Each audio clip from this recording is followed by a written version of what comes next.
Ces derniers jours, on a beaucoup parlé des CTIL Files et des révélations qu'ils contenaient, soit que le complexe militaro-industriel était directement impliqué dans la censure des réseaux sociaux de ces dernières années, et donc du noyautage des narratifs officiels. Michael Schellenberg, le lanceur d'alerte à l'origine de ces révélations, a néanmoins omis toute une partie des activités de la CTIL, qui est la protection contre les cyberattaques des plus grosses infrastructures des États-Unis. Cette entreprise a été créée en 2020 par Ohad Zeidenberg, ancien des services secrets israéliens, et elle a aujourd'hui accès à presque tous les systèmes de sécurité des infrastructures vitales des États-Unis. Cela pose un problème de sécurité nationale, voire internationale, comme le souligne Whitney Webb dans cette interview. Très inquiétant, compte tenu des simulations de blackout Internet et de cyberattaques, cyberpolygones, effectuées par le Forum économique mondial. Cela rappelle le film Le Monde après nous, sorti récemment, navet propagandiste financé par le couple Obama, traitant d'une cyberattaque mettant le pays dans le chaos. Et d'où vient cette cyberattaque ? Potentiellement des Russes, évidemment. Il mentionne également une cabale maléfique à la tête du monde, fantasme complotiste, puisque, d'après le personnage qui en parle, personne n'est aux commandes, et c'est bien ce qui est le plus préoccupant. L'élite mondiale pousse l'identification numérique de plus en plus fort, et ceux qui se font publiquement passer pour ses opposants sont en fait, derrière le rideau, en train de servir les mêmes objectifs. D'Elon Musk, qui rachète Twitter en disant que maintenant il va falloir s'identifier pour participer à la plateforme, ou de Donald Trump qui fait soi-disant la paix au Moyen-Orient pour mieux y développer ce type de technologie, pour la liberté et la justice bien sûr, la désinformation et la manipulation des masses ont encore de beaux jours devant elles, si les citoyens éveillés ne réagissent pas plus que ça au double, voire triple discours qui nous sont constamment servis. Le Forum économique mondial, dirigé par Klaus Schwab, affirme que nous subirons une cyberattaque massive avant 2025. Qui entraînera un effondrement massif du secteur bancaire, des infrastructures et de bien d'autres choses encore. Comment savent-ils cela ? C'est incroyable. Voici quelqu'un qui a suivi cette affaire de très près, et cela est encore plus directement lié à l'histoire que nous avons couverte ici dans l'émission, à propos de la fuite des documents de la CTIL. Michael Schellenberg a divulgué des documents sur le cyberespionnage des Américains. Nous allons aborder cette question avec la journaliste indépendante Whitney Webb, que je suis ravie d'accueillir à nouveau dans l'émission. Whitney, bienvenue dans cette émission. C'est un plaisir d'être ici après une longue absence. Merci de m'avoir invité. Nous n'aurions pas manqué l'occasion. Je suis ravie que vous soyez de retour parmi nous. Parlons donc de cette idée du Forum économique mondial, selon laquelle nous allons assister à une cyberattaque massive avant l'année 2025, en soulignant, dans les moindres détails, que c'est ce qui va se passer et qu'il vaut donc mieux s'y préparer. Pourquoi disent-ils cela ? Et qui vont-ils essayer de pointer du doigt ? C'est ce qu'a dit Jeremy Jergens, le directeur général du FEM, lors de la réunion annuelle du FEM au début de l'année en janvier. Jergens, ainsi que le FEM lui-même, ont été impliqués dans une série de simulations depuis plusieurs années maintenant, que je suis sûre que beaucoup de personnes dans votre auditoire connaissent, appelées cyberpolygones, qui ont été directement affiliées au gouvernement russe, ainsi qu'à certaines des plus grandes banques russes et certaines des plus grandes banques commerciales dans le monde, et également soutenues par beaucoup d'agences fédérales américaines, ce qui est ironique si l'on considère tout le tapage fait autour de prétendus piratages russes au fil des années. Ils sont tout à fait disposés, sous le couvert du FEM, à collaborer avec les supposés pirates informatiques responsables de tous les maux depuis plusieurs années. Donc, c'est assez révélateur. Mais en dehors de cyberpolygones, il y a beaucoup de choses que le FEM cherche à accomplir en ce qui concerne le domaine cybernétique. Ils ont collaboré de bien des façons avec les grandes banques et les agences de renseignement américaines d'une manière sans précédent qui n'a pas vraiment fait l'objet d'une couverture médiatique au cours des dernières années. Une grande partie de ces activités se déroule dans le cadre d'un partenariat public-privé géré par le FEM et intitulé Partenariat du Forum économique mondial contre la cybercriminalité. Il y a quelques années, cette organisation a joué avec le Carnegie Endowment, la Réserve fédérale, la Banque d'Angleterre, la Banque centrale européenne, c'est-à-dire certaines des plus grandes banques centrales du monde, ainsi que certaines des plus grandes entreprises commerciales du monde, comme la Bank of America et JP Morgan, pour déterminer comment le système financier américain allait être victime d'une cyberattaque massive. Et si vous savez comment les choses se sont déroulées récemment dans le système financier ou bancaire américain, vous constaterez qu'elles ne sont pas du tout au beau fixe. Indépendamment du fait qu'il y ait ou qu'il y aura une cyberattaque dans un avenir proche, Le système bancaire et financier des États-Unis n'est pas en très bon état. Donc, si vous êtes les grandes banques et les agences de renseignement, vous voulez éviter ce qui s'est passé après la crise économique de 2008, où il y a eu une colère sans précédent contre Wall Street, parce que toute l'opération psychologique de l'espoir et du changement d'Obama ne va probablement pas fonctionner à nouveau. Alors, comment permettre à cet effondrement de se produire? Parce qu'il doit se produire de telle manière que les banques et le gouvernement n'aient rien à se reprocher. Si une cyberattaque se produit, on peut littéralement blâmer n'importe quel État-nation ou groupe pour ce piratage. Et nous le savons, grâce à ce que Wikileaks a publié juste avant que Julian Assange ne soit complètement réduit au silence, puis arrêté et traîné hors de l'ambassade d'Équateur à Londres.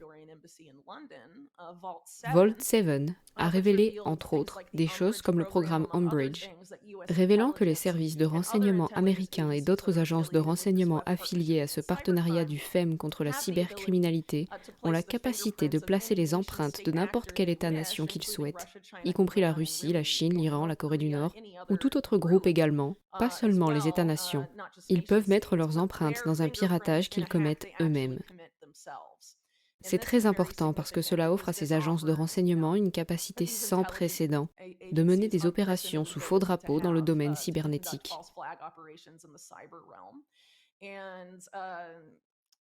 Ce groupe présente beaucoup de solutions qui ne sont pas forcément en lien avec le système bancaire, qu'ils ne peuvent pas vraiment justifier, à moins qu'il y ait une sorte de grande attaque cybernétique.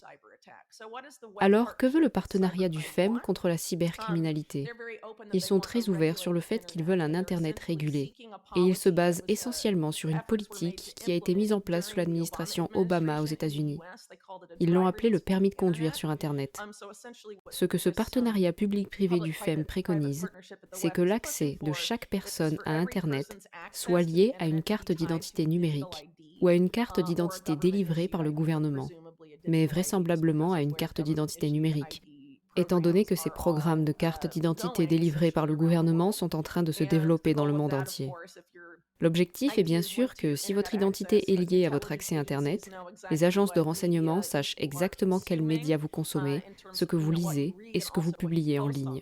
C'est d'ailleurs le but recherché depuis très très longtemps. Les gens ne vont donc pas nécessairement consentir à cela, à moins qu'on ne leur fasse croire que l'anonymat et la vie privée en ligne sont dangereux. Alors, comment convaincre les gens de la nécessité d'une telle démarche?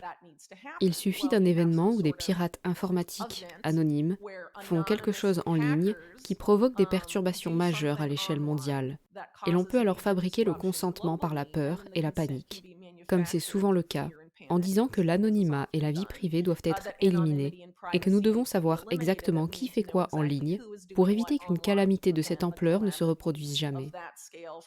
C'est exactement la solution que ces types préparent depuis très longtemps. Les agences de renseignement impliquées sont les services secrets israéliens et britanniques, les services secrets américains, le FBI et le ministère de la Justice, ainsi que plusieurs des plus grandes banques du pays, comme la Bank of America, directement impliquées dans ce groupe, ainsi que les grandes entreprises technologiques américaines comme Microsoft et Amazon.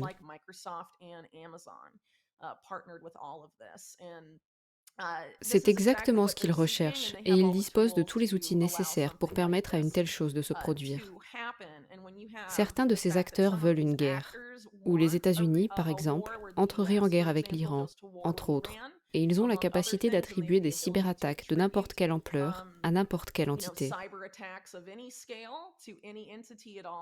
C'est un gros problème, car lorsque ces attaques présumées ont lieu, qu'elles soient imputées à la Russie, à l'Iran ou à la Chine, les gros titres accusent ces pays, mais si vous lisez l'article lui-même, vous constaterez qu'il n'y a pas de preuves pour étayer cette thèse.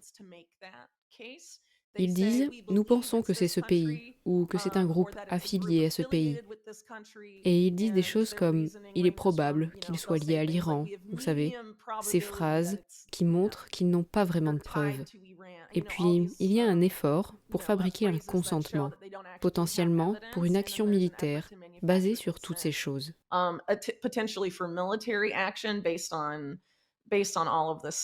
C'est donc très alarmant, et les gens devraient y prêter attention quand on sait que les plus grandes banques sont impliquées, avec les plus grandes agences de renseignement et certaines des plus grandes entreprises technologiques du monde.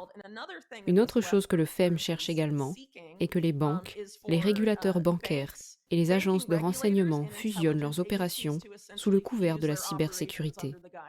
Et plus on y réfléchit, plus c'est insensé. C'est une politique insensée.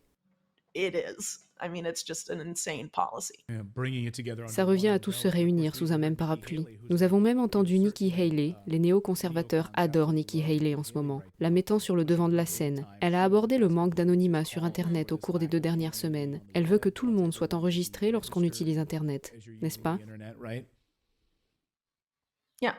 Oui, et il y a aussi des gens, comme des personnalités des médias, tels que Jordan Peterson par exemple, qui a défendu la fin de l'anonymat en ligne. Il y a aussi des gens comme Elon Musk, qui a acheté Twitter, et quand il l'a acheté, a dit que nous devions vérifier tous les humains, prétendument pour contrôler le problème des bots sur Twitter.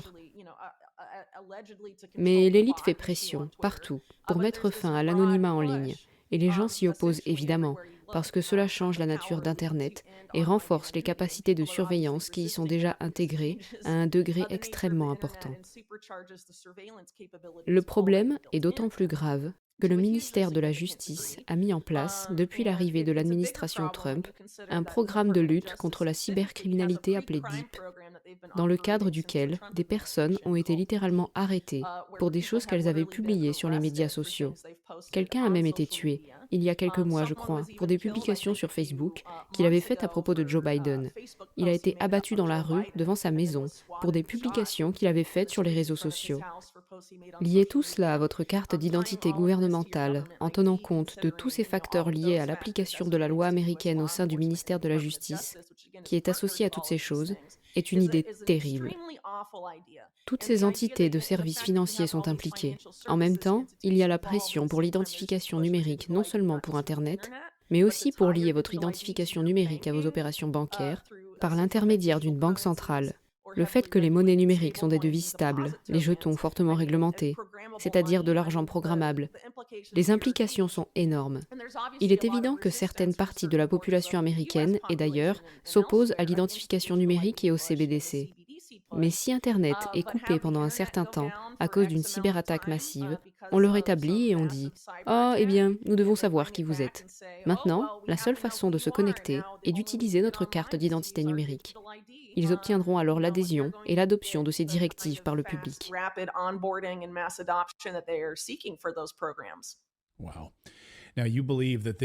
Vous pensez que cette cyberattaque est une opération sous faux drapeau?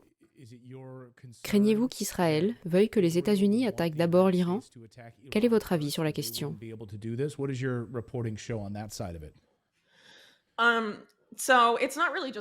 Ce n'est pas seulement mon avis. Il y a les rapports des médias grand public et aussi des choses que les directeurs du Mossad ont dit ouvertement dans des interviews. Pendant les 20 dernières années, le Mossad a eu un financement presque illimité et de l'énergie dirigée vers le changement de régime de l'Iran. Selon l'ancien directeur du Mossad, Meir Dagan, entre autres, l'un des éléments clés de cette politique consiste à amener les États-Unis à frapper l'Iran en premier. Depuis longtemps, les néoconservateurs américains font pression pour que les États-Unis frappent l'Iran de manière préventive. Par exemple, Sheldon Adelson, lorsqu'il était encore en vie, le plus grand donateur du Parti républicain et de Trump, a également fait pression en faveur d'une action militaire préventive contre l'Iran. Il n'est plus là, mais ce type d'idée politique a été lancé depuis très longtemps.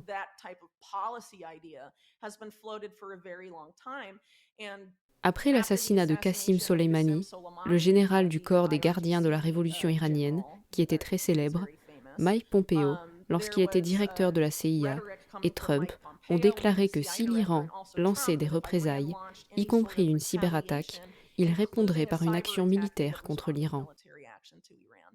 Il y a donc eu beaucoup d'alarmisme à ce sujet. Et bien sûr, il est important de garder à l'esprit que l'année prochaine, l'année exacte où le directeur général du FEM a prédit que cette attaque allait avoir lieu, il y a une élection aux États-Unis. Et une grande partie de la même rhétorique sur une cyberattaque imminente, qu'elle vienne de l'Iran, de la Russie ou de la Chine, a été utilisée à un degré significatif lors de l'élection de 2020 également. En fait, une société de cybersécurité appelée CyberReason, que j'ai qualifiée de société écran du renseignement israélien, a effectué des simulations avec le DHS, et certaines de nos principales agences de renseignement et d'application de la loi visant à déterminer comment des hackers pourraient perturber l'élection de 2020, faire annuler l'élection et déclarer la loi martiale, ce que les hackers devraient exactement faire pour que ces conditions soient remplies. Il se passe donc beaucoup de choses dans le domaine cybernétique auxquelles trop peu de gens prêtent attention. Le plus inquiétant, à mon avis, outre les avertissements du FEM, c'est qu'il y a une série d'entités, dont beaucoup sont liées à des services de renseignement étrangers, qui s'installent sur les systèmes des infrastructures majeures des États-Unis. Ils ont accès à ces systèmes, et d'autres groupes ont donné accès à ces systèmes à des personnes qui n'ont même pas été contrôlées par notre propre gouvernement. C'est de la folie.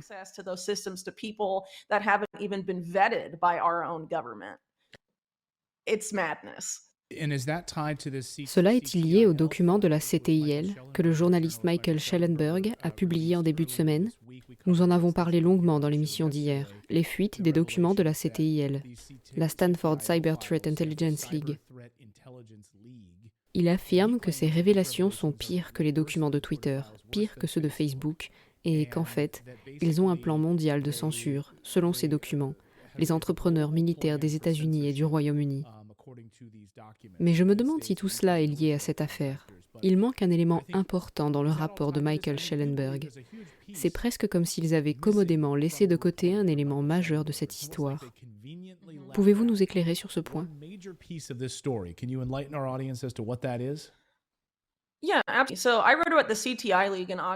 Oui, j'ai écrit sur la CTIL en août 2020. C'était avant qu'il ne se lance dans l'arène de la désinformation. Elle a donc été fondée en mars 2020 et leur principal fondateur, et le visage public de l'organisation depuis des années, est un agent du renseignement israélien appelé Ohad Zeidenberg, et à qui ont également été attribués de nombreux discours dans les médias grand public américains, faisant porter le chapeau de diverses cyberattaques à l'Iran, tout en travaillant pour une société de cybersécurité liée au gouvernement israélien appelé Clear Sky. Mais la mission initiale de la CTIL n'était pas du tout liée au ciblage de la supposée désinformation. Il s'agissait de protéger bénévolement et gratuitement les infrastructures majeures des hôpitaux, des laboratoires pharmaceutiques, des compagnies d'assurance maladie et d'autres entreprises aux États-Unis. Il est très étrange qu'un groupe puisse intervenir au même moment où la crise éclate, c'est-à-dire au début de la crise du Covid-19, et que cette société soit dirigée par un ancien membre d'une agence de renseignement qui collabore toujours avec les services de renseignement. Il s'agit d'une société étrangère et non américaine qui propose de protéger gratuitement les infrastructures de santé majeures des États-Unis. Les gens comme lui ne travaillent pas gratuitement. Et les autres personnes qui ont cofondé ce groupe avec lui?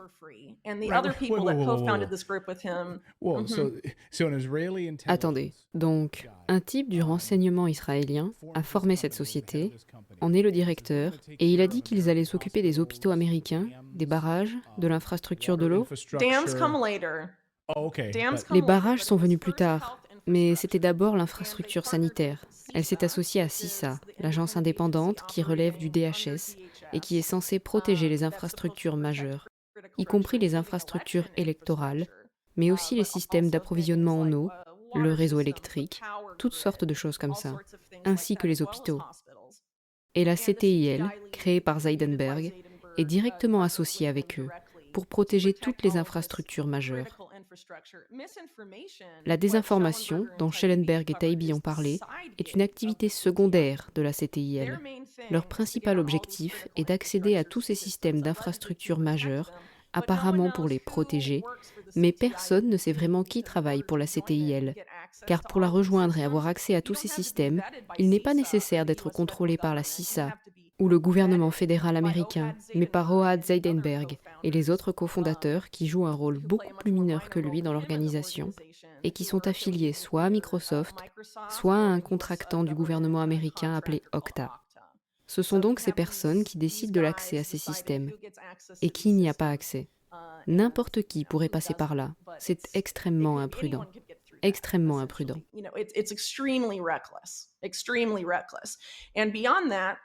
En outre, les hôpitaux ne sont plus les seuls concernés.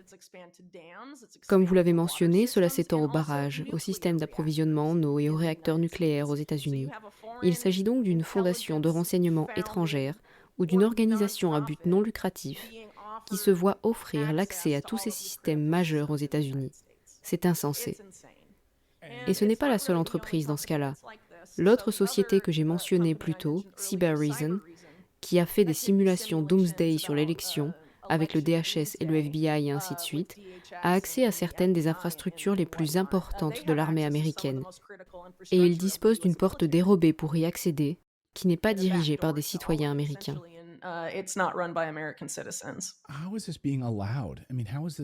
Comment cela est-il autorisé? Nous connaissons les liens profonds entre Israël et les États-Unis, et nous connaissons le lobby israélien aux États-Unis, mais cela va plus loin que cela. Pourquoi pensez-vous que Michael Schellenberg aurait laissé de côté cette partie de l'histoire? J'ai l'impression qu'il s'agit d'une manipulation. La distraction est ici. Concentrons-nous sur la désinformation, mais l'autre élément massif de l'histoire est qu'ils ont accès à l'infrastructure américaine, les gouvernements étrangers ont accès à l'infrastructure américaine. Le gouvernement israélien a accès à l'infrastructure américaine. Il n'y a pas que les Israéliens, car nous ne savons pas qui a eu accès à ces systèmes par l'intermédiaire de la CTIL. N'importe quelle nationalité pourrait y avoir accès. Nous n'en avons aucune idée, parce qu'ils ne rendent pas ces données publiques. C'est une politique extrêmement imprudente. Il convient de souligner que le directeur de la CISA, qui a supervisé ce partenariat avec la CTIL, est un ancien directeur de la cybersécurité de chez Microsoft, qui a aussi d'autres affiliations avec certains des autres cofondateurs, et bien sûr, Microsoft a été fortement compromise par les services secrets israéliens à travers Jeffrey Epstein et Maxwell. J'ai fait beaucoup d'articles sur les sœurs de Ghislaine Maxwell, qui ont été fortement impliquées avec Microsoft à travers certaines de leurs entreprises, et Jeffrey Epstein a participé à des conférences de Microsoft en Russie. Il était très impliqué, bien sûr, avec Bill Gates, et aussi le directeur de la technologie de Microsoft, Nathan Myhrvold, pendant de nombreuses années. C'est tout simplement irréel. Je pense donc que ce qui se passe avec la CTIL est très important, et je suis très déçue de constater... Je voudrais donner à Schellenberg le bénéfice du doute et espérer qu'il n'était pas au courant de ce que fait la CTIL au-delà de la désinformation. Mais si vous allez sur le site de la CTIL, il est très évident qu'ils font beaucoup plus que traiter de la désinformation, que leur principal objectif est cette prétendue protection bénévole des infrastructures américaines majeures.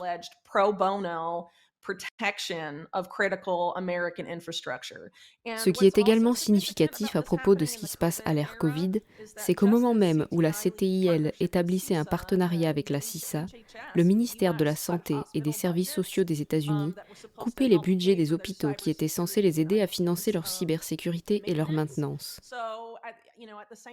En même temps que toute cette affaire Covid se déroule, ils n'ont pas de personnes qui protègent leur système informatique, et voilà que ce groupe arrive et propose ses services gratuitement.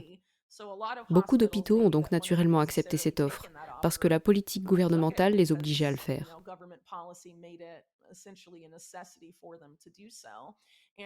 Par ailleurs, dans le monde pharmaceutique, ils ont fini par s'associer à Pfizer, Merck et à d'autres acteurs du secteur.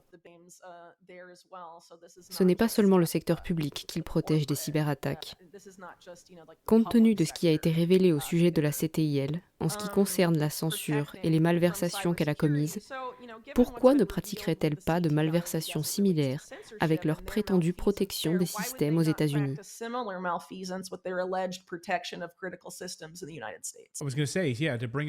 Pour en revenir au Forum économique mondial, si vous lancez cette cyberattaque et que vous dites en même temps qu'il y a une cyberattaque qui arrive, c'est la couverture parfaite. Vous avez littéralement les pions en place pour désactiver les infrastructures avec votre équipe derrière le rideau, et ensuite vous accusez l'Iran. C'est ça le plan, et ensuite nous lançons une attaque contre l'Iran? Toute la carrière de Ohad Zeidenberg a été axée sur l'Iran et les cyberattaques. Il s'est concentré sur l'Iran pendant toute sa carrière, au sein des services de renseignement israéliens, et maintenant il a officiellement quitté son poste, et il travaille pour ce groupe affilié à des entités appartenant au gouvernement israélien et à d'autres agents de renseignement. Beaucoup de ces attributions récentes de cyberattaques à l'Iran n'ont aucune preuve pour les étayer. Il dit des choses telles que « ce groupe agit comme un autre cybergroupe iranien a l'habitude d'agir, donc il doit être iranien », et ne fournit pas plus de détails que cela. Allons-nous nous engager dans une guerre avec de telles affirmations sans preuve factuelle? Malheureusement, les médias grand public qui parlent des cyberattaques en général, qu'elles soient attribuées à l'Iran ou à un autre pays, n'ont que très rarement de preuves tangibles de ce qu'ils avancent.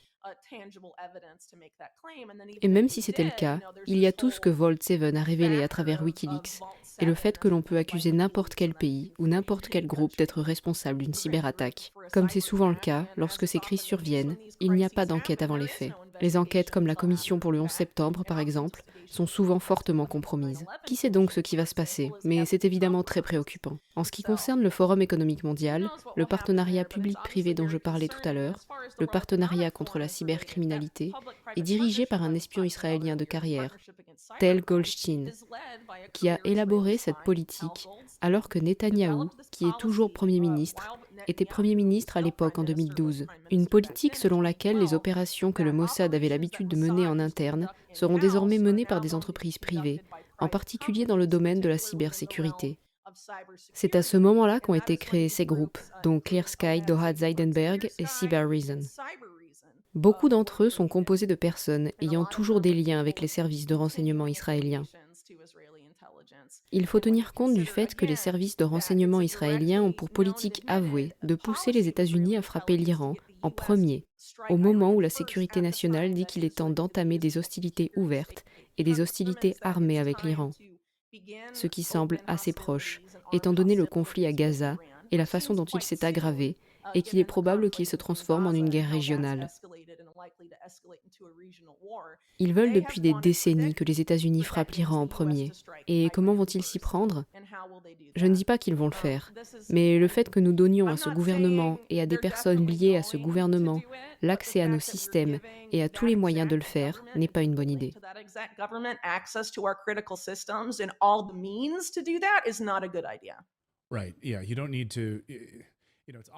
C'est un rasoir d'Occam, n'est-ce pas? C'est l'explication la plus simple de ce qui va se passer. C'est pourquoi nous vous avons fait venir pour le mettre en lumière. Nous avons averti dès le début de ce qui s'est passé le 7 octobre. Attention au faux drapeau. Attention à ce que nous soyons entraînés dans une guerre régionale. Attention à ce que nous soyons entraînés dans une guerre avec l'Iran. Nous avons une longue histoire aux États-Unis d'opérations sous faux drapeau, qui remonte à la guerre hispano-américaine et avant. Donc ce n'est pas quelque chose de nouveau pour les États-Unis. Ici, en coordination avec le gouvernement israélien. Whitney Webb, je sais que vous avez travaillé très, très dur. Vous avez du contenu explosif et nouveau qui va sortir très bientôt. Nous serions ravis de vous revoir, peut-être après les vacances, lorsque vous aurez ces rapports. C'est toujours un tour de force et vous nous épatez à chaque fois que vous participez à l'émission. Je tiens donc à vous remercier chaleureusement. Ce fut un réel plaisir de vous revoir. Il en est de même pour moi. C'est un plaisir d'être de retour, surtout après une si longue interruption. Je vous remercie. Si vous souhaitez soutenir mon travail pour me permettre de le poursuivre, n'hésitez pas à vous abonner, partager, rediffuser cette vidéo et à faire un don sur Tipeee ou Liberapay, car l'intégralité de mes contenus est et restera gratuit. Je ne peux donc pas continuer sans votre soutien. Merci à tous et à très bientôt.